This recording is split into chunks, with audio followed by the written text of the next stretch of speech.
share with you some of the great achievements we've made in 2009 and some of our goals for 2010 and beyond.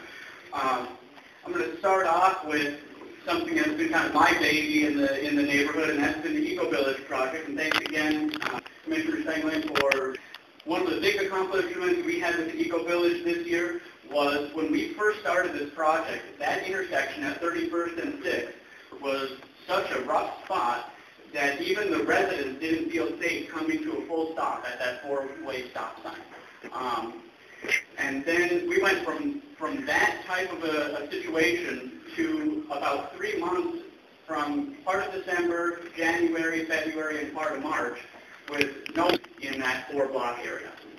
None. I mean, this is so, nobody was calling about drug dealing, homicide, assault, rape, vehicle theft, anything like that. Those types of major calls, nothing was coming in. Now, granted, that was the coldest time of the year, and probably a lot of those folks were inside, but it was still a landmark achievement for the neighborhood to see things get down to zero in that area. And from that, we were able to build on some partnerships, get some interest put together in order to move forward with new construction.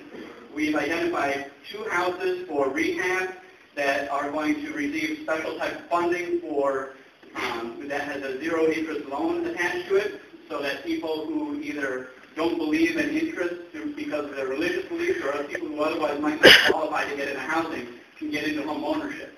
We're also going to be breaking ground in early 2010 on 2 new construction LEED certified homes in the Eco Village. That's January 7th from about 2 to 4 over in the Eco Village. And so hopefully you all can make it to that. But we're going to be, we've kind of moved out some of the bad elements we needed to move out, and now we can start building stuff and putting things in. We've also done that with the tree nursery. We moved about 50 trees into the tree nursery and then into the Hawthorne neighborhood and surrounding communities in North Minneapolis. And we did a native planting earlier just recently, as well as some native grasses and other types of plantings that are going to pull rainwater off of the streets and into this yard and really do a better job of preserving our environment.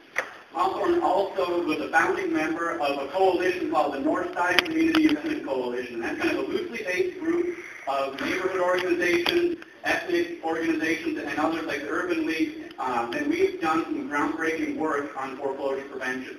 We figured out ways to identify people before they get into foreclosure, and we go to those doors specifically. So when we go out door knocking and try and do foreclosure prevention, we don't just take a block and hope we find someone. We know when we touch that doorbell or knock on that door that person needs our help.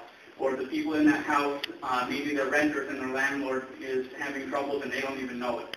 So nobody else is doing that. And that's something that we're really proud of being a part of that. And it's something that Hawthorne has kind of been able to lead the way for much of North Minneapolis in that regard.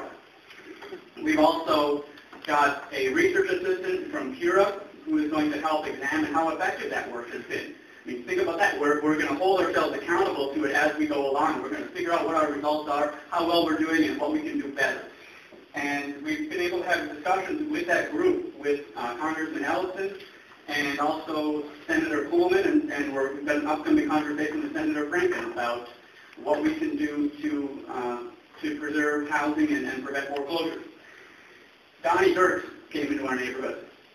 If you haven't been there yet, for those of you who can go, please go. That place is transformed a rough spot into a great fun bar, and it's really getting business development into our neighborhood is an accomplishment. It's a success story, and we're making Hawthorne a destination for people to come to.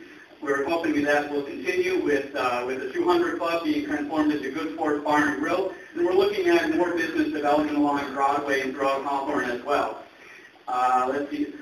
I wish Alexandra, our community outreach person, I wish she was here because she's got daycare issues, but she's been doing a tremendous job with youth job search program, and you're going to be hearing a lot from her. And even if you don't hear from her, you're going to see the effects of the great work she's been doing throughout our community. So I'm very thankful for having her on staff. And for 2010, Hawthorne is going to be working on NRP Phase 2 so that we can set up money for both staff and program income for the years ahead so we can continue the great work that we've been doing with your help. We're hoping to expand our participation with youth throughout our neighborhood. And we're also hoping to expand our block clubs and get more active block clubs.